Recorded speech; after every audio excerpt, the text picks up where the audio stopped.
পাড়া উচ্ছেদের কাহিনী শোনেন ভাই বোন শোনেন মন দিয়া।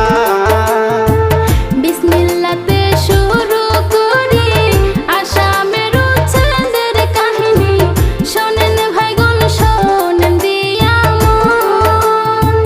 হাজার হাজার মানুষের ঘর দিল সরকার ভাঙিয়া, ছোট ছোট দুধ বাচ্চা কান্দে দেখো